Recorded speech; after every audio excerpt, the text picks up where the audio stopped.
Hello friends, ನಮಸ್ತೆ ಎಲ್ಲರಿಗೂ. Welcome back to ಬಣ್ಣ ಬಣ್ಣದ ಲೋಕ ಯೂಟ್ಯೂಬ್ ಚಾನಲ್. ನಾನಿವತ್ತು ಹಿರಳಿಕಾಯಿ ಚಿತ್ರಾನ್ನ ಮಾಡೋಣ ಅಂತ ಬಂದಿದ್ದೀನಿ. ಈ ಹಿರಳಿಕಾಯಿ ನಮ್ಮನೆ ಮರದಲ್ಲೇ ಆಗಿರೋ ಅಂಥದ್ದು. ನೋಡಿ, ತುಂಬ ಹಣ್ಣಾಗಿರೋ ಹಿರಳಿಕಾಯಿ ತೊಗೊಂಡ್ರೆ ಅದರೊಳಗಡೆ ರಸ ತುಂಬ ಚೆನ್ನಾಗಿ ಸಿಕ್ಕುತ್ತೆ ನಮಗೆ. ನೋಡಿ, ತುಂಬ ಹಣ್ಣಾಗಿದೆ. ಹಿರಳಿಕಾಯಿ ತುಂಬ ಪಿತ್ತಕ್ಕೆಲ್ಲ ಒಳ್ಳೆಯದು. ಆವಾಗ ನೀವು ಚಿತ್ರಾನ್ನನಾದ್ರು ಮಾಡ್ಕೊಂಡು ತಿನ್ಬೋದು. ಅಟ್ಲೀಸ್ಟ್ ಜ್ಯೂಸು ಇಲ್ಲಾಂದರೆ ಉಪ್ಪಿನಕಾಯಿ ಈ ಥರ ಎಲ್ಲ ತೊಗೊತಾ ಇದ್ದರೆ ಪಿತ್ತನ ರೆಡ್ಯೂಸ್ ಮಾಡುತ್ತೆ ಮತ್ತು ಕಂಟ್ರೋಲ್ ಇಡುತ್ತೆ. ಸೊ ನಾನು ನೀಟಾಗಿ ತೊಳೆದಿಟ್ಕೊಂಡು ಅದನ್ನು ಕಟ್ ಮಾಡಿ ಅದರ ರಸನ ಸಪ್ರೇಟಾಗಿ ಎತ್ತಿಟ್ಕೊಂಡೆ.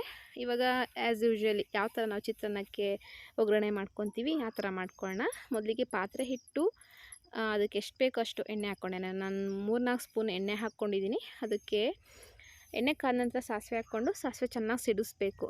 ಸಾಸಿವೆ ಸಿಡಿದ ನಂತರ ನಾನು ಕಡಲೆಬೇಳೆ ಮತ್ತು ಶೇಂಗಾ ಹಾಕ್ಕೊಂಡು ಚೆನ್ನಾಗಿ ಫ್ರೈ ಮಾಡ್ಕೊತೀನಿ. ಶೇಂಗಾ ಕ್ರಿಸ್ಪಿ ಇದ್ದಷ್ಟು ಚಿತ್ರಾನ್ನ ತಿನ್ನೋಕ್ಕೆ ತುಂಬ ಚೆನ್ನಾಗಿರುತ್ತೆ. ಹಾಗಾಗಿ ಚೆನ್ನಾಗಿ ನಾವು ಫ್ರೈ ಮಾಡ್ಕೊಳ್ಳೋಣ. ನೆಕ್ಸ್ಟ್ ಇದಕ್ಕೆ ನಾನು ಕರಿಬೇವು ಸೊಪ್ಪು ಹಾಕ್ಕೊತೀನಿ. ಕರಿಬೇವು ಸೊಪ್ಪು ಮೊದಲಿಗೆ ಯಾಕೆ ಹಾಕಿಲ್ಲ ಅಂತ ಹೇಳಿದರೆ, ಡೈರೆಕ್ಟಾಗಿ ಬರೀ ಎಣ್ಣೆಗೆ ಹಾಕಿದ ತಕ್ಷಣ ಅದು ಸಿಡಿಯುತ್ತಲ್ವ. ಸೊ ಹಾಗಾಗಿ ನಾನು ಶೇಂಗಾ ಮತ್ತು ಕಡಲೆಬೇಳೆ ಹಾಕಿದ ನಂತರ ಹಾಕ್ಕೊತಿದ್ದೀನಿ. ಸೊ ಚೆನ್ನಾಗಿ ಫ್ರೈ ಮಾಡೋಣ. ಒಂದೇ ಥರ ಚಿತ್ರಾನ್ನ ಮಾಡೋದಕ್ಕಿಂತ ಈ ಥರ ಎಲ್ಲ ಡಿಫ್ರೆಂಟ್ ಚಿತ್ರಾನ್ನ ಮಾಡ್ಕೊಂಡು ತಿಂದರೆ ತುಂಬ ಚೆನ್ನಾಗಿರುತ್ತೆ. ಚಿತ್ರಾನ್ನದಲ್ಲೇ ತುಂಬ ವೆರೈಟಿ ಚಿತ್ರಾನ್ನಗಳಿದ್ದಾವೆ.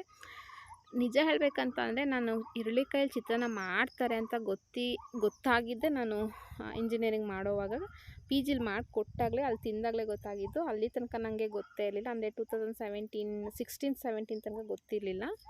ಸೊ ನೆಕ್ಸ್ಟ್ ಬೆಳ್ಳುಳ್ಳಿ ಹಾಕ್ಕೊಂಡೆ. ಬೆಳ್ಳುಳ್ಳಿ ಇಷ್ಟ ಇದ್ದರೆ ಹಾಕ್ಕೊಳ್ಳಿ, ಇಲ್ಲಾಂದರೆ ಬೇಡ. ಅದೊಂದು ಚೆನ್ನಾಗಿರೋ ಒಂದು ಫ್ಲೇವರ್ ಕೊಡುತ್ತೆ. ಅದಕ್ಕೋಸ್ಕರ ನಾನು ಬೆಳ್ಳುಳ್ಳಿ ಹಾಕ್ಕೊಂಡಿದ್ದೀನಿ. ಇವಾಗ ಚೆನ್ನಾಗಿ ಫ್ರೈ ಆಗ್ತಿದೆ. ನೋಡಿ, ಕಾಣಿಸ್ತಿದೆ ಆಲ್ರೆಡಿ ಶೇಂಗಾಗಳೆಲ್ಲ ಚೆನ್ನಾಗಿ ಫ್ರೈ ಆಗಿದೆ. ನೆಕ್ಸ್ಟ್ ಇವಾಗ ಇದಕ್ಕೆ ಈರುಳ್ಳಿ ಹಾಕ್ಕೊಳ್ಳೋಣ.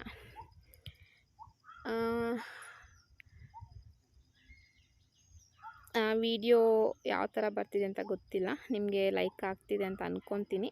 ಇನ್ನೂ ಬೇರೆ ರೀತಿ ವೀಡಿಯೋಸ್ ಮಾಡಬೇಕು ಅಂತಲೇ ದಯವಿಟ್ಟು ಸಜೆಸ್ಟ್ ಮಾಡಿ.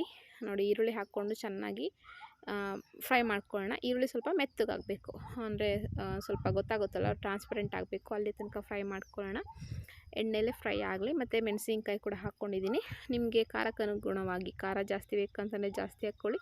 ನಾನಿಲ್ಲಿ 3 ಮೆಣಸಿನ್ಕಾಯಿ ಉದ್ದ ಕಟ್ ಮಾಡಿ ಹಾಕ್ಕೊಂಡೆ. ನೆಕ್ಸ್ಟ್ ಉಪ್ಪು ಮತ್ತು ಹಾಗೆ ಅರಿಶಿನ ಪುಡಿ ಹಾಕ್ಕೊಂಡಿದ್ದೀನಿ. ಸ್ವಲ್ಪ ಹೊತ್ತು ಹಾಗೆ ಚೆನ್ನಾಗಿ ಫ್ರೈ ಆಗ್ತಾ ಇರಲಿ, ಕೈ ಆಡಿಸ್ಕೊಳ್ತಾ ಇರೋಣ. ನೆಕ್ಸ್ಟ್ ಇದಕ್ಕೆ ಬೇಕಿದ್ರೆ ನೀವು ಕಾಯಿ ತುರಿ ಹಾಕ್ಕೋಬೋದು. ಕಾಯಿ ತುರಿ, ಕೊತ್ತಂಬರಿ ಸೊಪ್ಪು ಇರಲಿಲ್ಲ, ಹಾಗಾಗಿ ಹಾಕಲಿಲ್ಲ. ಕಾಯಿ ತುರಿ ಕೆಲವ್ರಿಗೆ ಇಷ್ಟ ಆಗುತ್ತೆ, ಕೆಲವ್ರಿಗೆ ಇಷ್ಟ ಆಗಲ್ಲ. ಸೊ ಅದನ್ನು ಕೂಡ ನಾನು ಹಾಕ್ಕೊಂಡಿಲ್ಲ. ನೀವು ಬೇಕಾದರೆ ಹಾಕ್ಕೊಳ್ಳಿ. ಸೊ ನೋಡಿ, ಇವಾಗ ಚೆನ್ನಾಗಿ ಫ್ರೈ ಆಯಿತು. ನಿಮಗೆ ಗೊತ್ತಾಗಿತ್ತು ಅಂತ ಅನಿಸುತ್ತೆ. ನೆಕ್ಸ್ಟ್ ಇವಾಗ ಇದಕ್ಕೆ ಲಾಸ್ಟಿಗೆ ನಾವು ಏನು ತೆಗೆದಿಟ್ಕೊಂಡಿರ್ತೀವಿ ರಸನ, ಅಂದರೆ ಹಿರಳಿಕಾಯಿ ರಸನ, ಅದನ್ನ ಹಾಕ್ಕೊಳ್ಳೋದು. ನಾನು ಇವಾಗ ಉಪ್ಪು ಏನಕ್ಕೆ ಹಾಕ್ಕೊಂಡೆ ಅಂತ ಅಂದರೆ ಸ್ವಲ್ಪ ಸಪ್ಪೆ ಅನ್ನಿಸ್ತು. ಸೊ ಹಾಗಾಗಿ ನಾನು ಉಪ್ಪು ಹಾಕ್ಕೊಂಡೆ. ನೆಕ್ಸ್ಟ್ ಇವಾಗ ರಸ ಹಾಕ್ಕೊಂಡೆಲ್ಲ ಮಿಕ್ಸ್ ಮಾಡಿಕೊಂಡು ನನಗೆ ಎಷ್ಟು ಬೇಕು ಅನ್ನಕ್ಕೆ ಅಷ್ಟು ಇಟ್ಕೊಂಡು ಮಿಕ್ಕಿದ ಎತ್ತಿಟ್ಕೊತೀನಿ. ಸೊ ಬಿಸಿ ಅನ್ನಕ್ಕೆ ಇಲ್ಲಿ ಕಲಿಸ್ತಾ ಇದ್ದೀನಿ. ಈ ಅನ್ನ ಬಂದು ಸೋನಾ ಮಸೂರಿದಲ್ಲ, ಇದು ಬಂದು ರಾಜಮುಡಿ, ಮನೆಯಲ್ಲೇ ಬೆಳೆದಿರೋಂಥ ಅಕ್ಕಿ. ನಾವು ಜಾಸ್ತಿ ಪಾಲಿಶ್ ಕೊಡಿಸಲ್ಲ, ಹಾಗಾಗಿ ಕೆಂಪು ಕಾಣಿಸ್ತಿದೆ. ಸೊ ಇದಕ್ಕೆ ಇವಾಗ ನೀಟಾಗಿ ಮಿಕ್ಸ್ ಮಾಡ್ಕೊಳ್ಳೋಣ. ಈ ಟೈಮಲ್ಲಿ ನಿಮಗೆ ಉಪ್ಪು ಒಂದು ಸಪ್ಪೆ ಅನಿಸಿದರೆ ಉಪ್ಪು ಹಾಕ್ಕೊಳ್ಳಿ. ಹಾಗೆ ಹುಳಿ ಕಡಿಮೆ ಅನಿಸಿದರೆ ಹುಳಿ ಎಲ್ಲ ಹಾಕ್ಕೊಂಡು ಮಿಕ್ಸ್ ಮಾಡಿಕೊಂಡು ಸರ್ವ್ ಮಾಡಿಕೊಂಡ್ರೆ ಸೂಪರ್ವಾಗಿರೋ ಹೆರಳೆಕಾಯಿ ಚಿತ್ರಾನ್ನ ರೆಡಿ ಆಗಿರುತ್ತೆ. ನಮ್ಮ ಕಡೆ ಹೆರಳೆಕಾಯಿ ಅನ್ನೋದಕ್ಕಿಂತ ಹಿರಳಿಕಾಯಿ ಅಂತ ಹೇಳ್ತೀವಿ. ಇದನ್ನು ಬೇಕಾದರೆ ಮಾರ್ನಿಂಗ್ ಟಿಫನ್ಗೂ ಕೂಡ ಯೂಸ್ ಮಾಡ್ಬೋದು, ಇಲ್ಲ ಅಂತಂದರೆ ಆಫ್ಟರ್ನೂನ್ ಲಂಚ್ ಬಾಕ್ಸ್ಗೆ ಎಲ್ಲ ಕೂಡ ತೊಗೊಂಡೋಗ್ಬೋದು. ವಿಡಿಯೋ ಇಷ್ಟ ಆದರೆ ಲೈಕ್ ಮಾಡಿ, ಶೇರ್ ಮಾಡಿ, ಹೀಗೆ ಸಪೋರ್ಟ್ ಮಾಡ್ತಾಯಿರಿ. Thank you for watching.